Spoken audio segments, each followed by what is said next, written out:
오늘 통일왕국 두 번째 시간 왕이 된 다윗과 용사들 함께 살펴보도록 하겠습니다. 서론부터 읽어보도록 하겠습니다. 역대기는 나라를 이룬 유대인들에게 다윗 언약과 성전 언약을 상기시켜 다윗의 후손으로 오시는 분을 통해 성전이 회복될 것을 꿈꾸게 합니다. 성전의 회복은 이스라엘의 회복입니다. 이스라엘의 회복은 하나님 나라의 회복으로 확장이 되어집니다. 역대기 1장에서 9장에서는 아담으로부터 시작하여 다윗에게 이르는 족보를 제시하므로 이스라엘은 태초부터 시작됨을 강조하고 있습니다. 이제 하나님이 지목하신 다윗 왕조가 드디어 시작이 되어집니다. 우리 1절부터 3절까지 다시 교독해 볼게요. 우리 성도님들이 먼저 읽어주십시오. 시작. 온 이스라엘이 헤브론에 모여 다윗을 보고 이르되 우리는 왕에 가까운 혈족이니이다. 전에 곧 사울이 왕이 되었을 때에도 이스라엘을 거느리고 출입하게 한 자가 왕이시었고 왕의 하나님 여호와께서도 왕에게 말씀하시기를 내가 내 백성 이스라엘의 목자가 되며 내 백성 이스라엘의 주권자가 되리라 하셨나이다 하니라. 이에 이스라엘의 모든 장로가 헤브론에 있는 왕에게로 나아가니 헤브론에서 다윗이 그들과 여호와 앞에 언약을 맺음에 그들이 다윗에게 기름을 부어 이스라엘의 왕으로 삼으니 여호와께서 사무엘을 통하여 전하신 말씀대로 되었더라. 네, 1번입니다. 이스라엘 장로들이 다윗을 왕으로 세우기 위해 어디로 찾아갔나요? 헤브론으로 찾아갔습니다. 이때 다윗이 헤브론에서 남유다의 유다 족속의 통치자로 있었기 때문에 헤브론으로 찾아갑니다. 왕이 된 다윗, 본문은 사무엘하 5장 1절에서 10절의 말씀을 그대로 많이 인용을 한 상태입니다. 한번 제가 설명 읽어보겠습니다. 역대기 기자는 사울의 죽음에 대해 언급하고 바로 다윗이 왕위에 즉위하는 것으로 옮겨갑니다. 다윗이 왕으로 지명된 것은 그가 청소년 시절로 추측이 되어집니다. 15세에서 17세 정도로 추측이 됩니다. 그 후에 30세에 헤브론에서 유다 족속의 통치자가 되고 7년 6개월 동안 활동하다가 통일 이스라엘의 왕위에 오르게 되어집니다. 그런 20여 년을 기다려 왕이 된 것이죠. 역대기 기자는 다윗이 통일 이스라엘의 왕위에 오르기 전의 과정은 다 생략하였습니다. 골리앗과의 전쟁, 사울에게서 쫓기는 삶, 헤브론에서의 통치, 사울의 아들 이스보셋과의 갈등, 이 모든 것을 생략한 이유는 역대기가 다윗 왕조의 회복에 집중하고 있기 때문입니다. 사울의 아들 이스보셋이 사울의 지지자들과 함께 기브아에서 이스라엘의 왕으로 지배하고 있었는데요. 반면 유다 지파는 하나님이 지목하신 다윗을 왕으로 세워 이스라엘의 통일을 도모하고 있었습니다. 이때 다윗은 스스로 이스라엘의 왕이 되려 하지 않고 하나님의 때를 기다렸는데요. 7년 6개월이 지나 이스보셋은 군사령관 레감과 바아가에 의해 살해를 당했습니다. 이들은 무능한 이스보셋보다는 다윗이 속히 이스라엘을 통일해 주기를 원했습니다. 더불어 이스보셋을 제거하면 다윗에게 공로를 인정받을 것이라고 생각했지만 다윗은 주군의 아들을 제거한 자들에게 사형을 언도합니다. 이스보셋의 죽음 이후 이스라엘의 장로들이 헤브론에 있는 다윗을 찾아와 통일 이스라엘의 왕이 되어주길 요청합니다. 어쩌면 장로들도 이때를 기다리고 있었다고 하겠습니다.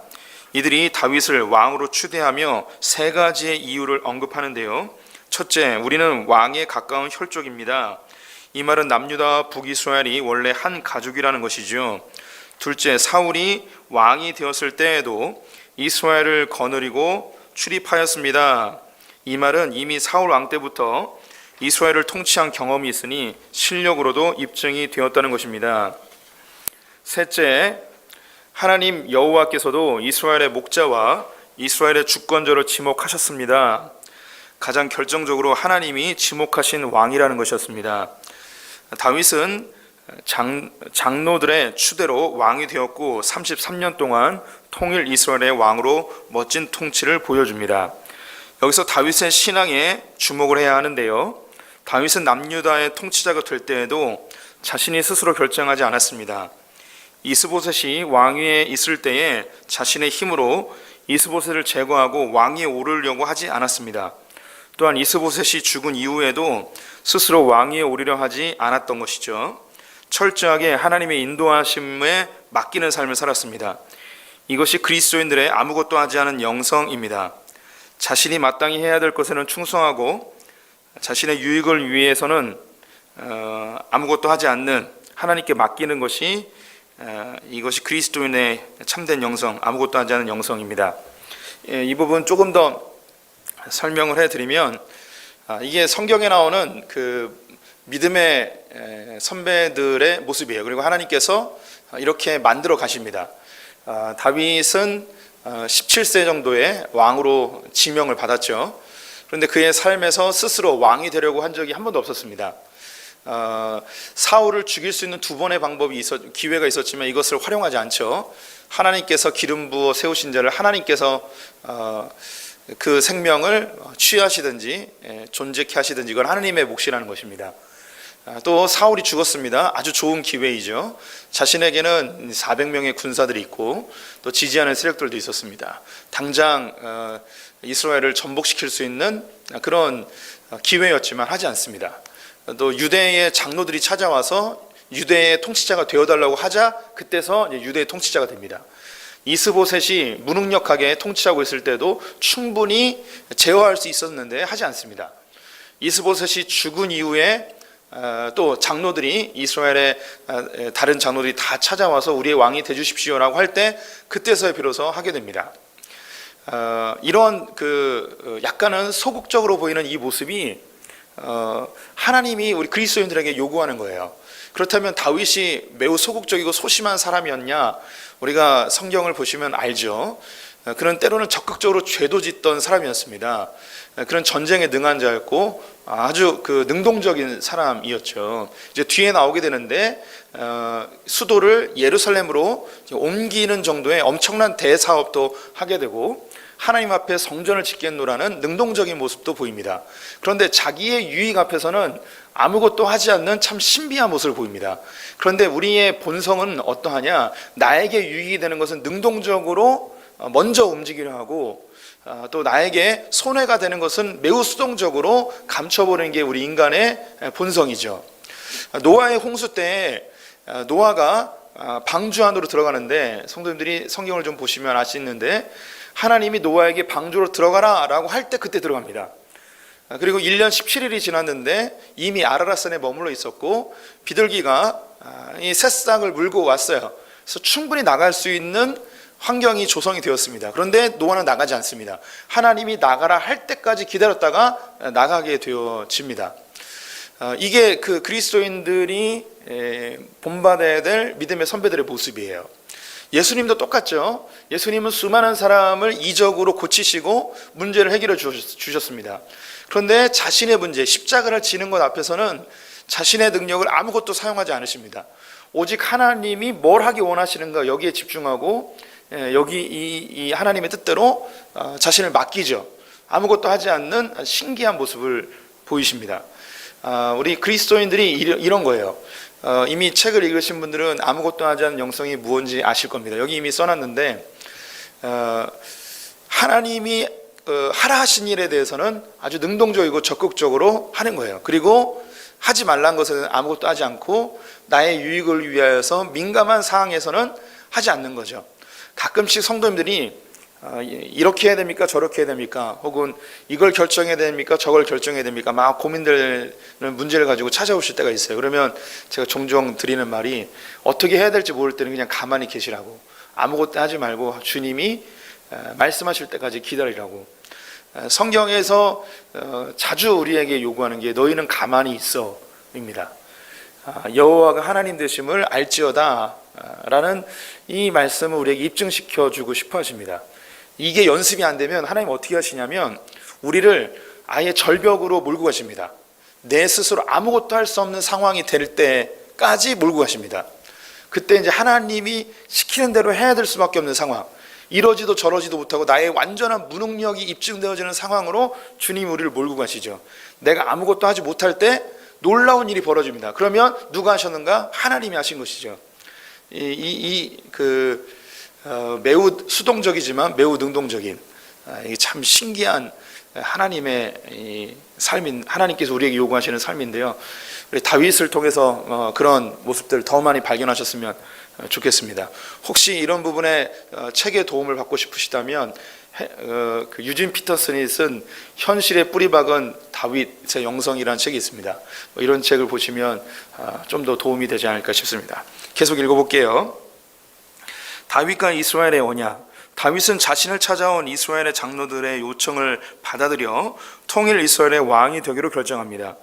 이때 다윗과 그들이 여호와 앞에서 언약을 맺고 다윗에게 기름을 부어 통일 이스라엘의 왕으로 취임받게 됩니다. 여기서 다윗과 이스라엘 간의 관계를 보여주는 것이 있는데요. 그것이 바로 언약입니다. 이스라엘에서 왕과 백성은 주종 관계가 아니었습니다. 언약 관계입니다. 이게 여기 밑줄 그으셔야 돼요. 이스라엘에서 왕과 백성은 주종 관계가 절대 아닙니다. 언약 관계입니다. 계약 당사자 모두에게 의무와 책임이 뒤따른다는 것입니다. 참고로 언약과 계약은 혼용되어 사용되긴 하는데요. 세미한 차이가 있습니다. 계약은 위반 시 파기가 가능하지만 언약은 상대방의 위반과 관계없이 일방적으로 수행할 것을 강조하는 것입니다. 이 계약의 내용은 2절에 있습니다. 다윗은 이스라엘의 목자로서 책임을 다하고 백성은 다윗을 자신들의 주권자, 통치자로서 복종하고 따른다는 것입니다. 이 언약 관계는 의무와 책임을 다하지 않으면 파기될 수 있음을 담고 있습니다. 실제로 솔로몬 죽음 이후 북이스라엘은 나라를 분리하게 되는데요. 이러한 언약 관계는 성경 전체에 흐르는 중요한 사상입니다. 하나님과 우리, 부부의 관계, 그리고 목회자와 교회의 관계로 확장됩니다. 종교개혁 이후 이러한 언약 사상은, 계약 사상은 민주주의 국가에서 적용이 되어집니다. 국가의 지도자와 선출직 공무원들은 국민들과 언약을 맺는 것이고 상대방이 의무를 성실히 이행하지 않을 때는 계약이 파기되므로 관계가 청산되어집니다. 이 부분이 이스라엘에서 하나님과 왕과 백성의 관계를 보여주는 중요한 장면입니다. 우리는 보통 왕의 개념을 가지면 왕과 백성이 주종 관계로 형성이 되어집니다. 그래서 왕이 한마디 하면 그게 법입니다. 그래서 사람의 생사 여탈권까지 왕이 갖습니다. 이것은 동서고금을 막론하고 모든 시대 가운데 이 왕들이 갖고 있는 속성이었어요. 자기 백성을 좀 선한 왕은 이제 자녀처럼, 자식처럼 생각하는데 대부분의 왕들은 이 종들을 자기 종으로, 자기 백성을 종으로 생각을 하죠. 그런데 성경은 왕과 백성의 관계를 절대 주종 관계로 보지 않습니다. 이 왕은 백성들과 계약을 맺는 거예요. 어떤 계약이냐? 왕은 백성들을 잘 돌보고 다스리는 목자로서의 역할을 감당해야 되는 겁니다. 그리고 백성들은 왕을 자신들의 주권자, 통치자, 이거 여기 리더가 아니에요. 이것도 참 되게 중요한데요. 이것은 원어로 리더라는 뜻이 아닙니다. 룰러라는 뜻이에요. 이게 통치자예요. 법을 가지고 다스리는 사람을 여기서 이제 주권자라고 표시를 합니다. 주권자라는 말보다는 우리가 이해하기 쉬운 건 통치자죠. 그럼 무엇으로 통치하는가? 하나님의 말씀으로 그 백성을 통치하는 거예요. 그 말씀의 공의와 정의가 실현되도록 하는 게 왕이라는 것이죠. 그 통치 앞에 하나님을 대리하여 통치하는 이 왕 앞에 복종해야 되는 것, 이 왕에게 대한 복종이 아니고 그 법 앞에서의 복종을 의미합니다. 이거예요. 그런데 이 중에 누군가가 계약을 파기하면 이게 깨져버리는 거죠. 왕이 목자로서의 역할을 잘 못할 때, 그리고 백성들이 하나님의 말씀을 근거한 이 법의 지배를 잘 받지 않을 때 이 관계가 깨져버리는 겁니다. 그러면 관계가 깨지면 이 계약이 파기되는 거죠. 그래서 실제로 르호보암 때에 목자로서의 역할을 잘 못하게 되어지자 북이스라엘이 튕겨져 나가게 되어집니다. 이것은 하나님과 우리 사이도 똑같아요. 근데 하나님은 은혜가 많으셔서 우리가 계약을 자꾸 파기하지만 하나님은 언약의 마음으로 다가오셔서 그 예수 그리스도를 보내셔서 우리를 다시 구원해 주시죠. 이 계약, 언약은 부부 사이에도 있습니다. 이 언약은 주종 관계가 아닌 거예요. 남편과 아내가 절대 주종이 아닌 거예요.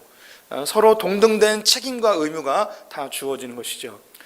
이것은 종교개혁 때 교회의 목회자와 그리고 교회의 관계로 이것이 다시 실현이 되어집니다. 그 전까지 로마 카톨릭은 주종 관계였어요.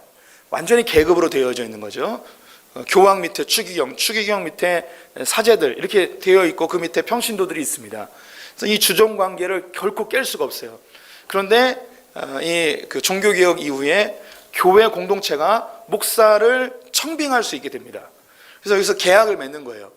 목사는 목자로서의 역할을 잘 감당하고 성도들은 목사의 권위를 인정하고 그의 통치, 지도 아래 복종하고 순종하는 것이 이게 이제 언약의 관계, 계약의 관계가 이루어집니다.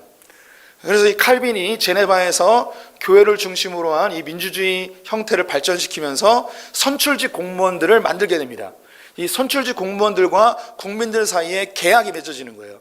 그래서 성경책 위에 선서를 하는 겁니다. 계약이 체결되어지는 것이죠. 이러한 민주주의 형태는 기독교를 인정하든 인정하지 않든 관계없이 거의 대부분의 나라들이 헌법 위에 손을 얹고 계약을 체결하게 됩니다. 그래서 이 계약이 어겨질 때는 그 관계가 파기되어지고 그들이 국민의힘으로 세워진 선출직 공무원들을 파기시켜 새로운 선출직들을 만들어내는 것, 이 언약 사상입니다. 그래서 우리 성도님들이 조금 또 공부하고 싶으신 분들이 있다면 이 언약 사상, 계약 사상, 이게 이 민주주의 사회에서 얼마나 중요한 건지, 법 앞에서 계약이 얼마나 중요한 건지 이걸 좀 이렇게 기억해 주시면 좋을 것 같습니다. 네, 우리 성도님들의 신앙생활은 감정으로 하는 게 아닙니다. 하나님의 말씀으로 하는 거죠. 그 앞에서 우리에게 주어진 의무와 책임, 계약을 잘 이행하는 것, 이게 중요합니다. 이 4절부터 9절까지 교독해 볼게요. 성도님들 먼저 읽어주세요. 시작. 다윗이 온 이스라엘과 더불어 예루살렘 곧 여부스에 이르니 여부스 땅의 주민들이 거기에 거주하였더라. 여부스 원주민이 다윗에게 이르기를 내가 이리로 들어오지 못하리라 하나 다윗이 시온 산성을 빼앗았으니 이는 다윗 성이더라. 다윗이 이르되 먼저 여부스 사람을 치는 자는 우두머리와 지휘관으로 삼으리라 하였더니 수르야의 아들 요압이 먼저 올라갔으므로 우두머리가 되었고 다윗이 그 산성에 살았으므로 무리가 다윗성이라 불렀으며 다윗이 밀로에서부터 두루 성을 쌓았고 그 성에 맞는 요압이 중수하였더라. 만군의 여호와께서 함께 계시니 다윗이 점점 강성하여 가니라. 2번입니다. 이스라엘 사람들은 예루살렘 성을 무엇이라고 불렀나요? 다윗성이라고 불렀습니다. 다윗이 살고 있다고 해서 다윗성이라고 불렀는데요. 다윗의 예루살렘 천도 함께 보도록 하겠습니다. 다윗은 왕이 된 후 수도를 옮깁니다. 사울은 자신의 고향인 기브아에서 통치하였고 다윗은 유다의 중심지 헤브론에서 통치하였습니다. 다윗은 통일 이스라엘을 위해 새로운 수도가 필요했습니다. 이때 이스라엘 중심에 놓여있는 하지만 아직 아무도 점령하지 못한 예루살렘이 눈에 들어왔습니다. 예루살렘은 평화의 가르침이라는 뜻으로 창세기에서는 살렘으로 불렸습니다. 이곳은 북쪽을 제외한 3면이 골짜기로 이루어져 천혜의 요새였습니다. 해발 600m에 위치한 도시였고 외부의 침략을 쉽게 물리칠 수 있는 여건을 갖추고 있었습니다. 예루살렘은 유다 지파와 베냐민 지파의 경계에 있는 도성으로 먼저 정복한 지파가 소유할 수 있었습니다. 가나안 정복 초기 유다 지파가 점령한 적이 있었지만 다시 여부스 족속에게 빼앗긴 상태였습니다. 다윗이 예루살렘을 정복할 계획으로 진군을 하였을 때에 여부스 사람들은 내가 결코 이리로 들어오지 못하리라. 맹인과 다리 저는 자라도 너를 물리치리라 라고 비웃었습니다. 이때 다윗은 가장 먼저 여부스 사람을 치는 자는 통일 이스라엘 군대의 총지휘관이 되게 하겠다는 포상을 내걸었습니다. 이때 다윗의 조카이며 수르야의 아들 요압이 이끄는 군대가 먼저 올라가 성문을 열었고 다윗의 군대가 진격하여 예루살렘을 정복하게 되었습니다. 이로 인해 요압은 이스라엘의 군사령관이 되어지죠. 우리가 이미 알듯이 요압은 용맹한 장수였지만 다윗에게 매우 부담스러운 존재였습니다. 급한 성격에 일을 그르친 경우가 여러 번 있었고 개인적 야망으로 압살롬을 부추겨 아버지에게 반기를 들게 하였습니다. 결국 마지막에는 다윗의 후계자로 솔로몬을 지목하였는데 아도니아를 왕위에 즉위시키려고 모반을 하게 됩니다. 이 사건으로 다윗은 솔로몬에게 요압을 제거할 것을 유언으로 남기기도 하죠. 그런데 역대기는 요압에 대한 부정적인 평가가 나오지 않고 예루살렘 정복의 으뜸 공신이고 예루살렘 성을 중수한 자이고 이스라엘의 군대 장관이며 다윗의 좋은 조언가로 언급하고 있습니다. 이것은 역대기가 이스라엘의 자긍심을 높여주는 쪽으로 기록되었기 때문입니다. 제가 몇 번 말씀드렸죠. 역대기는 나쁜 거는 거의 얘기를 안 해요. 좋은 것만 이야기합니다. 왕도 좋은 게 있고 나쁜 게 있으면 좋은 것만 이야기합니다. 어떤 왕들은 좋은 게 거의 없기 때문에 나쁜 것만 이야기하는데 대부분은 좋은 것만 이야기합니다. 요압 장군 역시 이 다윗에게 굉장히 껄끄러운 사람이었는데 이 요압의 실수는 아무것도 기록하지 않고 좋은 것만 딱 기록합니다. 어쩌면 이것이 이제 하나님이 우리를 평가할 때의 모습입니다. 우리의 삶에서 정말 안 좋은 것들이 많이 있는데 하나님 나라에 가면은 두 개의 책이 있지 않습니까? 생명책과 우리의 행한 기록들이 있는데 하나님께서 우리의 기록들에 대해서 좋은 것만 다 기록해 주시고 우리의 허물들은 기록했다가 우리 화이트 있잖아요. 화이트로 지우듯이 예수님의 피로 싹싹 지워 주시리라고 저는 이렇게 상상을 해 봅니다. 계속 읽겠습니다. 예루살렘 정복 이후 다윗은 여부수 족속이 만들었던 성을 보수 확장합니다. 이곳에 다윗이 머물게 되어 사람들은 다윗성이라고 불렀습니다. 예루살렘은 하나님이 지목하여 주신 장소는 아니었습니다. 이것은 다윗이 합리적 판단으로 결정한 곳이었죠. 하지만 하나님께서 다윗의 결단과 믿음을 보시고 예루살렘을 하나님의 도성으로 축복하십니다. 더욱이 예루살렘 성에 하나님의 성전을 건축할 것을 허락함과 동시에 법궤가 안치될 곳, 또한 이스라엘 백성들이 함께 모여 하나님께 예배하는 장소인 중앙성소로 지목되게 됩니다. 예루살렘 성은 시온으로 불리는데 그리스도인들이 영원히 거하는 하나님 나라 천국으로 확장되어집니다. 이 예루살렘 성은 예루살렘은 우리 성도님들이 아시듯이 이스라엘의 심장과 같은 곳이죠. 근데 하나님이 다윗에게 너 예루살렘의 수도를 정하고 그곳에서 성전을 만들어라 뭐 이런 이야기 하지 않으셨습니다. 다윗이 예루살렘을 선택한 거예요. 그리고 그곳에 다윗성을 짓고 법궤를 옮겨온 이후에 하나님의 처소가 필요하다고 생각하여 성전을 짓겠노라고 하였더니 하나님이 감동하여서 내가 이 성읍을 지정하겠다라고 하신 겁니다. 이게 왜 중요하냐? 신명기에서 하나님이 너희들이 가나안 땅에 들어가면 내가 한 곳을 지정해 줄 것이고 그곳에서 모여서 1년에 3번씩 하나님께 예배드리고 그곳에서 나를 만나라 라고 하였거든요. 그곳이 다윗 때까지 아직 결정된 게 아니에요. 그 시간이 무려 400년이 지났는데 400년이 지나는 동안 하나님이 가나안 땅에서 이스라엘 백성들을 한꺼번에 만나는 만남의 장소를 아직 결정하지 않은 겁니다. 근데 다윗이 정한 곳, 다윗이 정복한 예루살렘을 그곳으로 하나님이 정해 주셨어요. 그리고 이것을 시온성이라고 하였고 이 시온성이 새 예루살렘, 우리가 갈 하나님의 나라로 하나님이 거하시는 곳으로 확장되어지게 됩니다. 완성이 되는 것이죠. 참 신비하지 않습니까? 하나님이 지목한 게 아니고 다윗이 지목하였는데 그 위에 하나님이 축복해 주신 거예요. 이게 또 놀라운 영적인 신비가 이 안에 있습니다. 읽어볼게요. 여기에 또 하나의 중요한 영적 원리가 담겨 있습니다. 우리는 예정론과 운명론을 헷갈릴 때가 있는데요. 예정론을 잘못 이해하면 내가 결정하고 선택하는 모든 것을 하나님이 미리 정해 놓으셨다고 생각하는 것입니다. 이러한 그릇된 생각은 하나님의 계획을 알고자 점치는 신앙이 되거나 운명론에 빠져 매우 수동적인 삶을 살게 됩니다.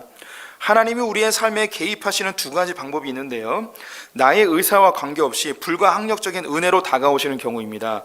가장 중요한 게 이제 구원의 문제죠. 나의 의지와 관계없이 일방적으로 주님이 내게 베풀어 주시는 간섭하시는 은혜예요. 구원의 문제.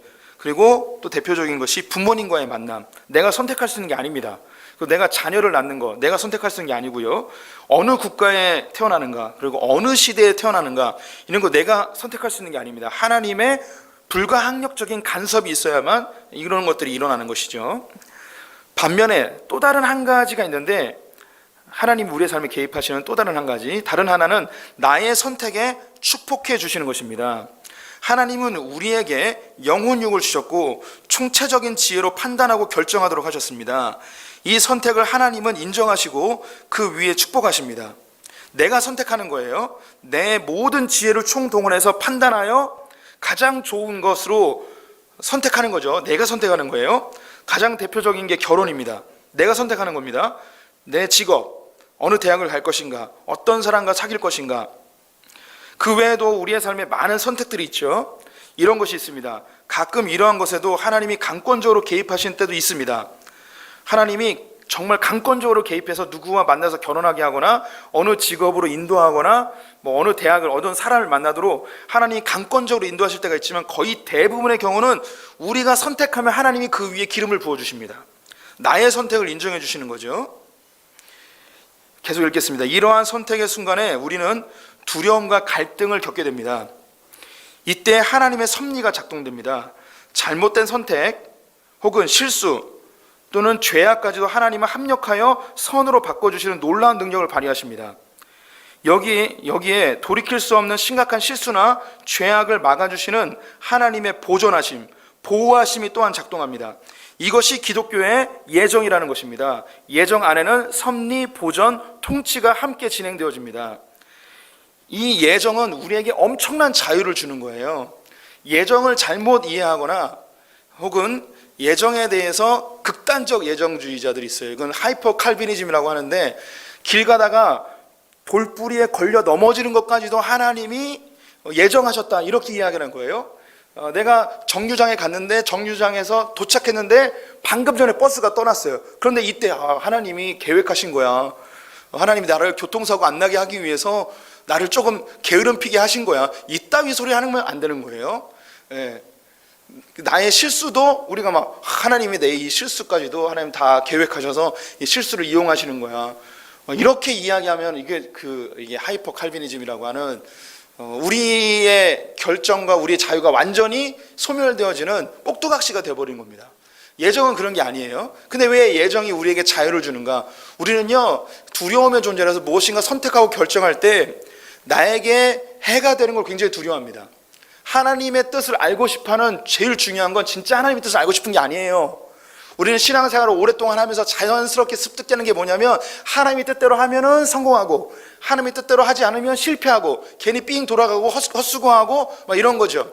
어떤 자격증이나 시험을 준비할 때 여기에 많은 시간과 재정과 열정이 투여되어집니다. 근데 이 하나님의 뜻을 알고 싶은 거예요. 왜냐하면 괜히 시간 낭비하면 안 된다는 생각이 있는 거거든요. 하나님이 날 향한 계획이 따로 있는데 괜히 여기서 시간 낭비하면 안 된다는 그런 생각에 하나님의 뜻을 알고 싶은 거죠. 근데 하나님의 뜻은 그런 게 아닙니다. 예. 그러면 이 예정이 왜 우리에게 이 자유를 주는가?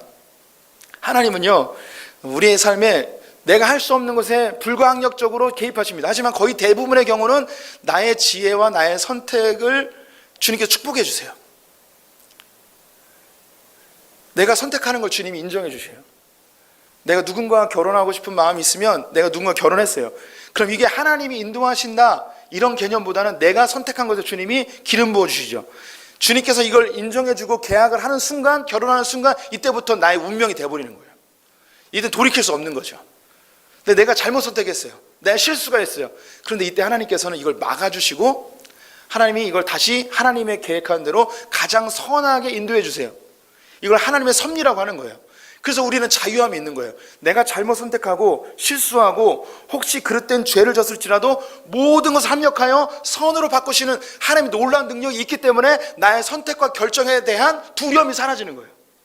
하나님의 신뢰감 속에 나의 두려움이 사라지는 거죠. 이게 하나님의 섭리라는 겁니다. 이게 얼마나 중요한 건지 모릅니다. 로마서 8장 38절에 있는 하나님을 사랑하는 자 곧 그 뜻대로 부르심을 입은 자들에게는 모든 것이 합력하여 선을 이루신다는 이 놀라운 이 선포, 얼마나 자유로운지 모릅니다. 하나님 또한 우리를 보존해 주세요. 하나님의 손길을 인지하지 못하고 나의 잘못된 판단으로 끝까지 가는 거예요. 그때 하나님이 정말 강권적으로 보호해 주십니다. 다리 몽둥이를 부러뜨리시든가 나를 병들게 하시든가 사업을 망하게 하시든가 내가 시험을 준비하는데 못 일어나게 하시든가 뭔 방법을 동원해서 내가 하나님과 완전히 끊어지는 걸 막아주시는, 내가 완전히 몰락할 것을 막아주시는 하나님 보호하심과 보존하심이 있어요. 그 가운데 이 하나님의 섭리와 보존을 운행하기 위한 하나님의 통치, 날 향한 목적과 계획을 이루시기 위한 하나님의 통치, 그래서 이 섭리와 보존과 통치를 합쳐서 예정이라고 이야기하는 거예요. 이 다윗이 이걸 알았어요. 아까 보았던 것은 다윗은 매우 수동적인 사람이었습니다. 아무것도 하지 않는 사람이었죠. 그런데 자기의 일상 속에서는 매우 능동적인 사람이에요. 그리고 자기가 선택한 것에 하나님이 기름 부어 주신다는 걸 알았어요. 이게 그리스도인의 자유예요. 자유. 얼마나 박진감 넘치는 삶입니까? 하나님이 내가 뭘 하든지 다 섭리해 주세요. 내가 악한 길로 가면 막아주세요. 하나님 역사의 주관자 되셔서 나를 중심으로 세상을 움직여 주세요. 이거 얼마나 멋집니까? 아우 진짜 이런 건 이렇게 얼굴 보고 얘기하고 눈을 마주치고 얘기해야 되는데 지금 온라인으로 뚫고 들어가서 막 이렇게 눈을 마주치면서 할렐루야, 예, 아멘 외치세요. 아멘.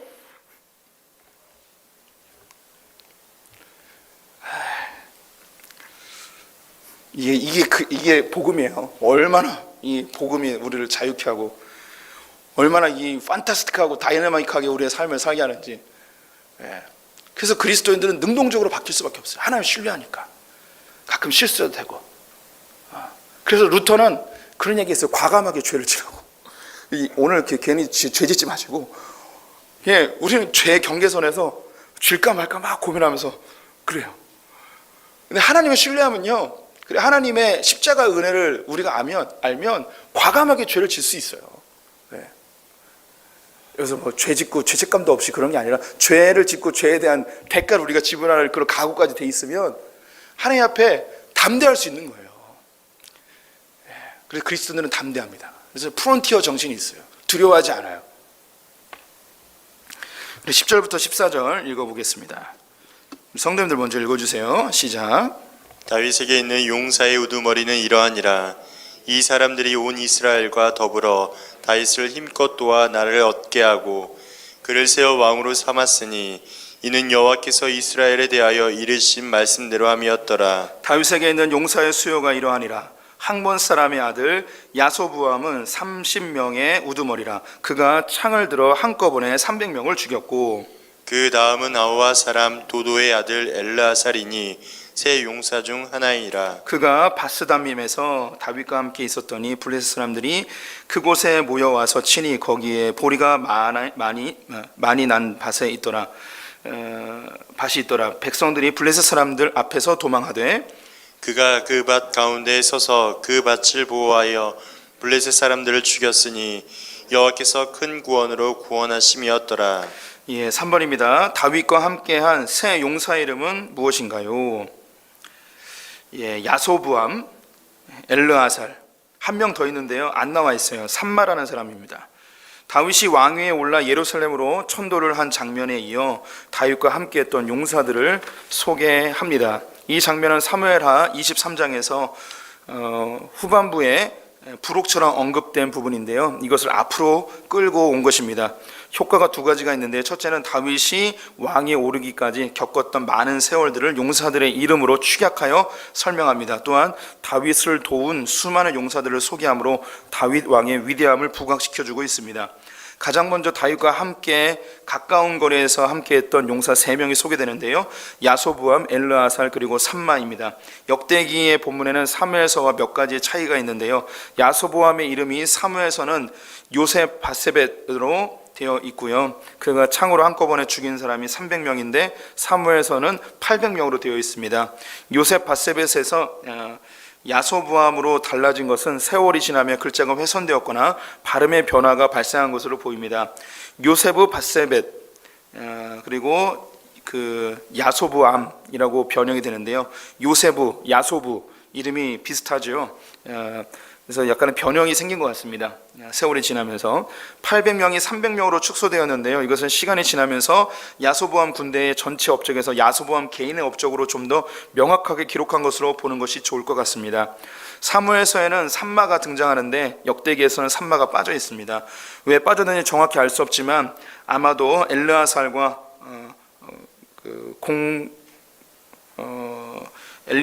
엘레아살과 더불어 설명한 것으로 보여집니다. 왜냐하면 사무엘서에서는 블레셋과의 전투하는 장면에 엘레아살과 삼마가 합동한 것으로 되어 있는데요. 또한 한글 성경에는 보이지 않지만 14절을 설명하면서 3인칭 남성 복수 동사를 바꾸어서 사용하기 때문입니다. 이 용사들은 다윗이 왕위에 오른 초기에 활동했던 사람들입니다. 이 3명의 용사 들에 대한 이야기는 성경에 존재하지 않습니다. 일찍 죽었을 가능성이 높습니다. 이들에 대한 이야기는 성경에는 없지만 다윗이 평생 가장 소중하게 생각하는 용사들이라고 인정하고 있습니다. 15절에서 19절 교독합니다. 성도님들 먼저 읽어주세요. 시작.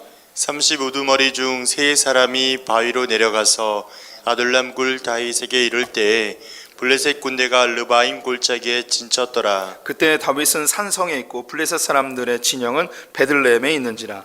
다윗이 갈망하여 이르되 베들레헴 성문 곁 우물물을 누가 내게 마시게 할꼬 하매 이 세 사람이 블레셋 사람들의 군대를 돌파하고 지나가서 베들레헴 성문 곁 우물물을 길어다가 다윗에게로 왔으나 다윗이 마시기를 기뻐하지 아니하고 그 물을 여호와께 부어드리고 이르되 내 하나님이여 내가 결단코 이런 일을 하지 아니리하이다. 생명을 돌아보지 아니하고 갔던 이 사람들의 피를 어찌 마시리까 하고 그들이 자기 생명도 돌보지 아니하고 이것을 가져왔으므로 그것을 마시기를 원하지 아니하니라. 세 용사가 이런 일을 행하였더라. 4번입니다. 다윗의 40두목 중에 세 사람이 목숨 걸고 길어온 베들레헴 우물물은 다윗을 어떻게 하였나요? 하나님께 부어버렸습니다. 30두목 중 세 사람. 다윗의 도망 시절 초기에 400명의 군사가 있었습니다. 이들에게 30명의 두목이 있었고 그 위에 3명의 지휘관 야소부암, 엘르아살, 삼마가 있었습니다. 이 본문은 30명의 두목들 중 다윗의 마음을 감동시킨 3명에 대한 이야기입니다. 본문은 다윗이 아둘람 굴을 근거지로 삼고 활동했을 때 이야기인 듯합니다. 이 당시 블레셋은 이스라엘 깊숙이 들어와 점령하고 있었는데 베들레헴도 그 중 하나였던 것으로 보입니다. 전쟁 중에 다윗이 목이 말라 어린 시절 마시던 베들레헴 우물물을 마시고 싶다고 넋두리처럼 이야기를 한 모양입니다. 이것을 들은 두목들 중 3명이 허락도 받지 않고 왕을 위해 적진을 뚫고 베들레헴에서 물을 길어왔습니다. 이 물을 받아든 다윗은 마시기를 기뻐하지 않고 물을 여호와께 부어드렸습니다. 제물을 삼은 것이죠. 물이 제물이 된 것은 한 번도 없었습니다. 그런데 이 물을 제물이 되었습니다. 왜냐하면 이것은 단순한 물이 아니고 부하들의 목숨이었기 때문입니다. 다윗은 분명 목이 말랐습니다. 하지만 마실 수 없었습니다. 이 물을 마신다는 것은 그들의 생명을 마셔버리는 것입니다. 오히려 그것을 땅에 부음으로 하나님께 제물로 드렸습니다. 자신의 부하들의 핏값을 하나님께 드림으로 전쟁의 승리를 하나님께 소원하는 장면입니다. 다윗이 통일 이스라엘을 이루고 예루살렘의 수도를 옮긴 후에는 아둘람 굴에서부터 함께했던 용사들이 더 이상 활동을 하지 않았습니다. 그들 대신 용병과 근위대가 조직되었죠. 다윗은 자신이 아무런 힘이 없을 때부터 아무런 대가도 기대하지 않고 자신을 위해 헌신해 주었던 동지들을 잊을 수 없었습니다. 다윗은 은혜를 아는 자였고 사람을 존귀히 여기는 자였습니다. 20절에서 25절 교독합니다. 성도님들 먼저 읽어주세요. 시작. 요압의 아우 아비새는 그 3명 중 우두머리라. 그가 창을 휘둘러 300명을 죽이고 그 3명 가운데 이름을 얻었으니 그는 둘째 3명 가운데 가장 뛰어나 그들의 우두머리가 되었으나 첫째 3명에게는 미치지 못하니라. 갑셀 용사의 손자 여호야다의 아들 브나야는 용감한 사람이라.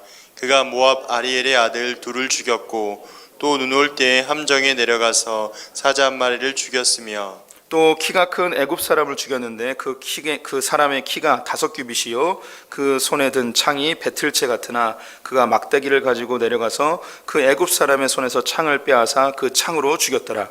여호야다의 아들 브나야가 이러한 일을 행하였으므로 세 용사 중에 이름을 얻고 30명 중에서는 뛰어나나 첫째 3사람에게는 미치지 못하니라. 다윗이 그를 세워 시위대장을 삼았더라.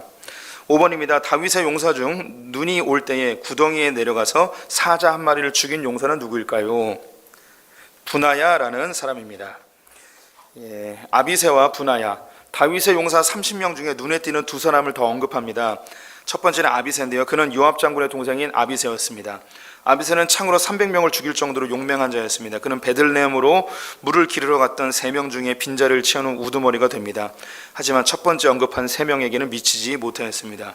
브나야, 그는 매우 용맹스러운 자라고 기록되어 있는데요. 모압 아리엘의 아들 둘을 죽이고 눈이 올 때 구덩이에 내려가서 사자 1마리를 쳐 죽였습니다. 그 역시 베들레헴으로 물을 기르러 갔던 3명 중에 1명의 빈자리를 채우는 사람이 됩니다. 역시 첫 번째 언급한 3명에게는 미치지 못하였고 훗날 브나야는 다윗을 위한 시위대 대장, 경호대장이 되었습니다.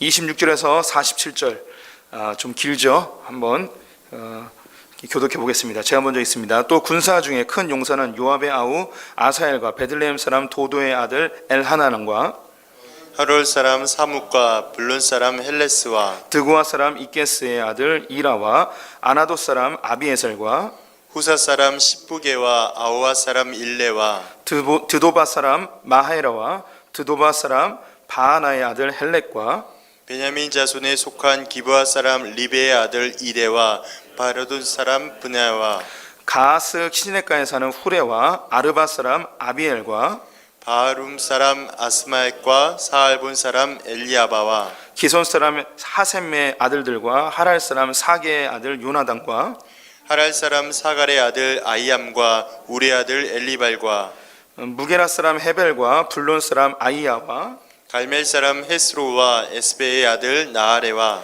나단의 아우 요엘과 하그리의 아들 미팔과 암무 사람 셀렉과 수르야의 아들 요압의 무기 잡은 자 베롯 사람 나하레와 이델 사람 이라와 에델 사람은 가렙과 헷 사람 우리아와 알레의 아들 사박과 르우벤 자손 시사의 아들 곧 르우벤 자손의 우두머리 아디나와 그 추종자 30명과 마아가의 아들 하난과 미덴 사람 요사박과 아스드라 사람 우시아와 아로엘 사람 호담의 아들 사마와 여이엘과 시무리의 아들 여디아엘과 그의 아우 디스 사람 요아와 마하위 사람 엘리엘과 엘리암의 아들 여리베와 요사위야와 모압 사람 이드마와 엘리엘과 우백과 무소바 사람 야시엘이더라.